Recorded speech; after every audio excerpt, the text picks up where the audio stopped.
والدین کے حق مرنے کے بعد بھی ختم نہیں ہوتے۔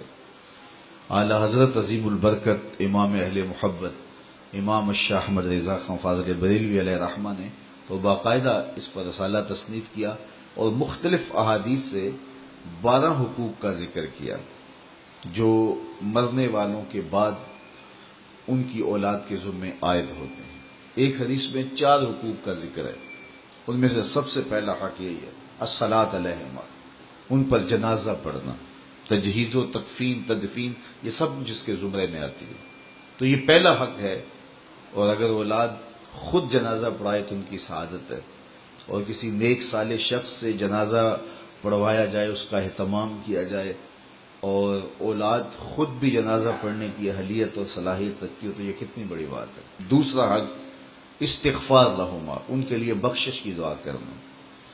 مرنے والوں کو انتقال کے بعد سب سے زیادہ ضرورت دعاؤں کی ہوتی ہے۔ حضور علیہ السلام کا فرمان ہے ہم جب کسی شخص کو بھی قبر میں دفن کر کے آتے ہیں تو اس کی حالت ایسے ہوتی ہے جیسے کوئی شخص پانی میں غوطے کھا رہا ہو۔ اس مشکل اور آڑے وقت میں اپنے پسماندگان کی طرف سے اگر اسے کسی چیز کا انتظار ہوتا ہے تو دعاؤں کا انتظار ہوتا ہے۔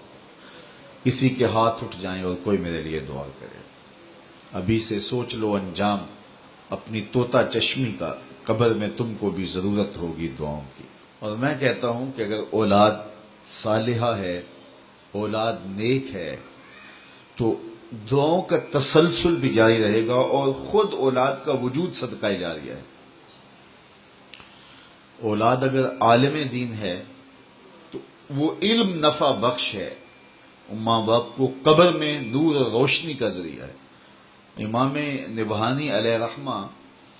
جواہر البحار جن ایام کے اندر لکھی ہے، تو اس دوران ان کی اہلیہ محترمہ نے ان کو گھریلو امور سے جو ہے وہ اس انداز سے محفوظ رکھا اور اس انداز سے ان کا خیال کیا کہ کوئی بھی گھر کا معاملہ ہوتا تو ان تک نہ پہنچنے دیتی،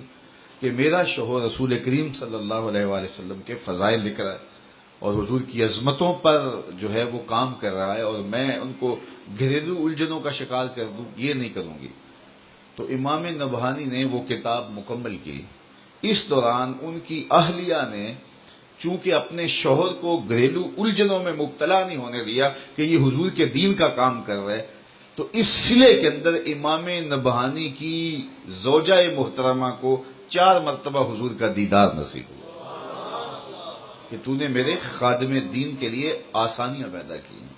تیسرا حق ماں باپ کا ان کے انتقال کے بعد جو اولاد کے ذمہ ہے وہ ہے ان کے وعدوں کو پورا کرنا۔ اللہ سے وعدہ ہے، کوئی منت مانی ہے ادا نہیں کر سکے، اس کو پورا کیا جائے۔ مخلوق سے کوئی وعدہ تھا، اس وعدے کو پورا جائے۔ کسی کا قرض دینا تھا، اس کو ادا کیا جائے۔ وعدوں کی جو بھی صورتیں ہیں، بلکہ علماء نے لکھا وعدوں کے زمرے میں ان کے معمولات خیر بھی آتے ہیں، یعنی رشتہ داروں میں سے جن غرباء کو، عزیزوں، ہمسایوں، محلے داروں میں سے جن کے ساتھ وہ تعاون کرتے تھے، خاندان کے جن کمزور افراد کے ساتھ وہ تعاون کرتے تھے، تو یہ ان کے حقوق میں سے ہے کہ اولاد بعد میں اس تسلسل کو جاری رکھنے کی کوشش کریں۔ اور چوتھا حق یہ ہے کہ بر الاصدقاء،